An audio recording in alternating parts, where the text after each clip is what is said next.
ఈ వీడియోలో మనం చందమామ 1952 ఫిబ్రవరిలో ప్రచురింపబడిన కఠిన పరీక్ష కథ విందాం. ఒకానొకప్పుడు గుర్జర దేశాన్ని ఉగ్రసేనుడనే రాజు పరిపాలించాడు. అతడు తనకున్న రాజ్యంతో తృప్తిపడక చుట్టుపక్కల ఉన్న రాజ్యాలపైకి దండయాత్ర చేసి వాటినన్నిటినీ తన రాజ్యంలో చేర్చుకొని చక్రవర్తి అని అందరి చేత పిలిపించుకునేవాడు. తన రాజ్యంలోకి వచ్చిన రాజ్యాలలోని ప్రజల్ని అనేక విధాలుగా హింసించి పరమ దుర్మార్గుడు అన్న పేరు సంపాదించాడు. అక్కడితో ఊరుకోక ప్రతి పట్టణంలోనూ పొడుగాటి గెడ ఒకటి పాతించి ఆ గెడ కొసను తన పేరు చెక్కిన కిరీటం ఒకటి తగిలించి వచ్చిపోయే వాళ్ళందరూ ఆ కిరీటానికి నమస్కారం చేసి మరీ వెళ్ళాలని దండోరా వేయించాడు. అంతవరకు స్వతంత్రంగా జీవిస్తున్న ప్రజలందరికీ ఇది చాలా అవమానకరంగా తోచింది. కానీ విధి లేక అటు వెళ్ళవలసినప్పుడల్లా ఆ కిరీటానికి ఒక దండం పెట్టి మరీ పోతుండేవారు. ఆ కాలంలోనే వింధ్యారణ్యంలో గండ అనే బిల్లుడొకడు ఉండేవాడు. అతడు ఏకలవ్యుని మించిన విలుకాడు. అతడు బాణం వేస్తే గురి తప్పడం అనేది లేదు. అతడు ఒకనాడు తన 10 ఏళ్ల కొడుకుని వెంట పెట్టుకొని సమీపంలోని ఒక పట్టణానికి వెళ్ళాడు. అక్కడ బజారులో గెడకొసని ఒక కిరీటం తగిలించి ఉండటం, ఆ కిరీటానికి వచ్చిపోయే వాళ్ళంతా వంగి దండం పెట్టి పోతుండటం చూశాడు. సంగతి తెలుసుకున్నాడు. తను మాత్రం దండం పెట్టకుండా టీవీగా నడిచి వెళ్ళిపోయాడు. కానీ 10 అడుగులు వేశాడో లేదో గెడ వద్ద కాపలా కాస్తూ ఉన్న జనాలు వచ్చేసి గండా బిల్లుణ్ణి కుమారుణ్ణి పట్టి తీసుకుపోయి చక్రవర్తి సమక్షంలో నిలబెట్టారు. ఎవరయ్యా నీవు? ఆ త్రిమూర్తులు కూడా నా ఆజ్ఞ ధిక్కరించటానికి వీల్లేదు కదా, నీవేమో ఎదురెత్తుగా ప్రవర్తిస్తున్నావటే అని అడిగాడు చక్రవర్తి. నా పేరు గండా బిల్లుడు. అడవిలో సింహానికి మళ్ళీ విచ్చలవిడిగా తిరిగే నాకు ఒకానొక రాజు కిరీటానికి జోహారు చేయవలసిన అవసరమేమున్నది అని ఎదురు ప్రశ్న వేశాడు గండాబిల్లుడు. ఓహో, నువ్వేనా గండాబిల్లుడివి? నీ గురి ఎప్పుడూ తప్పదని విన్నాను. ఏది నీ సామర్థ్యం నాకొక మాట ప్రదర్శించి చూపు అంటూ చక్రవర్తి పక్కనున్న వాళ్లతో జామిపండు ఒకటి తీసుకురండోయ్ అన్నాడు.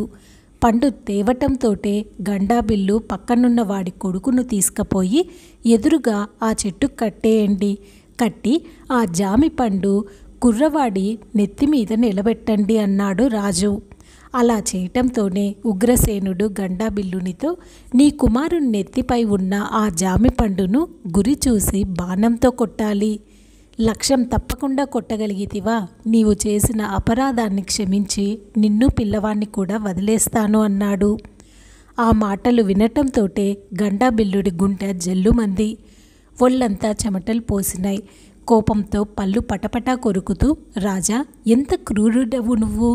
కాస్త గురి తప్పి నా బాణం క్రిందకు పోయిందంటే చేతులారా నా కుమారుని ప్రాణాలు తీసుకున్న వాడినవుతానే.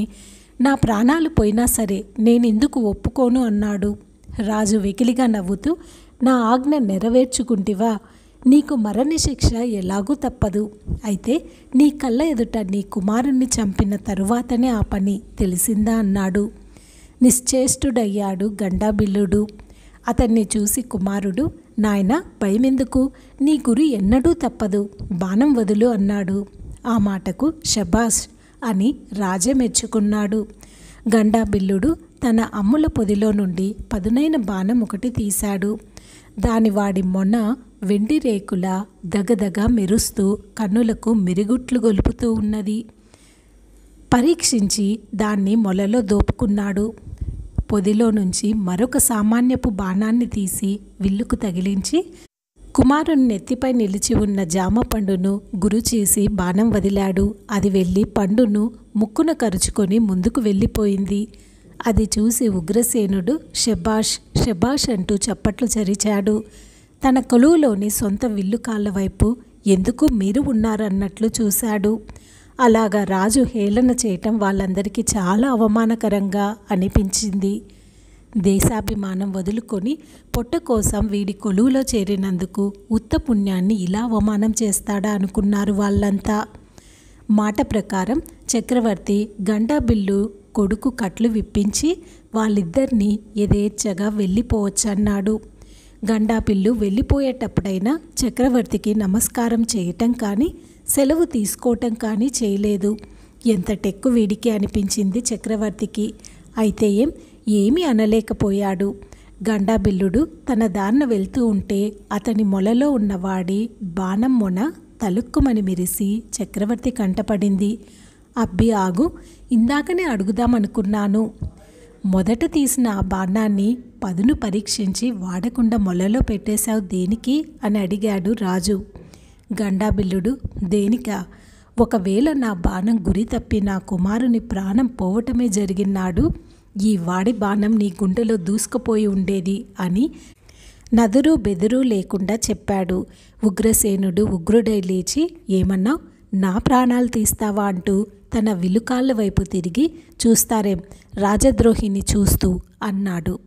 ఆ వాక్యం పూర్తి కాకుండానే గండాబిల్లు తన మొలలోని బాణాన్ని తీసి సంధించి చక్రవర్తి రొమ్మును గురిచూసి కొట్టాడు. అమ్మోయ్ అంటూ చక్రవర్తి గొడ్డలి పెట్టుగా ఒరిగిపోయాడు. అప్పుడు రాజభటులు పట్టుకోండి అంటూ గండాబిల్లుని వైపు పరుగెత్తారు. కానీ అక్కడి జనం వాళ్లను అడ్డు తగిలి ఒక్కడుగు ముందుకు వేశారంటే ప్రాణాలు దక్కవు జాగ్రత్త అన్నారు.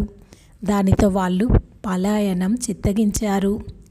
ఈ లోకకంటకుణ్ణి వధించి మాకు పీడ వదిలించావు మహానుభావ అని ప్రజలంతా గండాబిల్లుని అనేక విధాలుగా పొగిడి, అంతవరకు ఉగ్రసేనుడి కిరీటానికి తప్పనిసరిగా జోహార్ చేయవలసిన వాళ్ళంతా గండాబిల్లుకి హృదయపూర్వకంగా భక్తి గౌరవాలతో నమస్కారం చేశారు.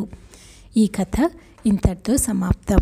ఈ వీడియో మీకు నచ్చినట్లయితే దయచేసి ఈ ఛానల్ని సబ్స్క్రైబ్ చేసుకొని ఈ వీడియోని లైక్ చేయండి. ధన్యవాదములు.